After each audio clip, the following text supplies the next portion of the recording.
આપણે આપણા બાળકોને નવી નવી સ્કિલ શીખવાડવી જોઈએ. સ્કિલ શીખવાથી બાળકોનું મેક્સિમમ બ્રેઇન ડેવલપમેન્ટ થાય છે.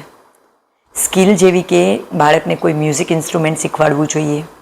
જો એને ડાન્સમાં શોખ હોય ને તો ભરતનાટ્યમ, કથક જેવી ભારતીય સંસ્કૃતિ ડાન્સ શીખવાડવા જોઈએ.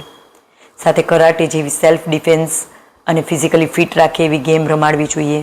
સ્પોર્ટ્સની કોઈ પણ ગેમ રમાડવી જોઈએ. આ દરેક વસ્તુ કરવાથી બાળકનું બ્રેઇન ડેવલપ મેક્સિમમ થાય છે, સાથે ફિઝિકલી ફિટ પણ થાય છે. સાથે સાથે જો બાળક લોંગ ટાઈમ સુધી કોઈ પણ એક સ્કિલ કરતું હોય ને તો ભવિષ્યમાં એને એના જેવા જ બીજા બાળકો સાથે કોમ્પિટિશન કરતાં એમને એક અપગ્રેડ મળશે. સાથે એમને ભવિષ્યમાં મળતા ટેન્શનથી આ ટેન્શન રિલીફર પણ એના માટે બનશે. તો આ બધા ફાયદા થતા હોય તો આપણું બાળક જેટલું પણ નાનું હોય ને ત્યારે અલગ અલગ સ્કિલ શીખવાડવા માટે એને ચોક્કસ પ્રયત્ન કરવો જોઈએ.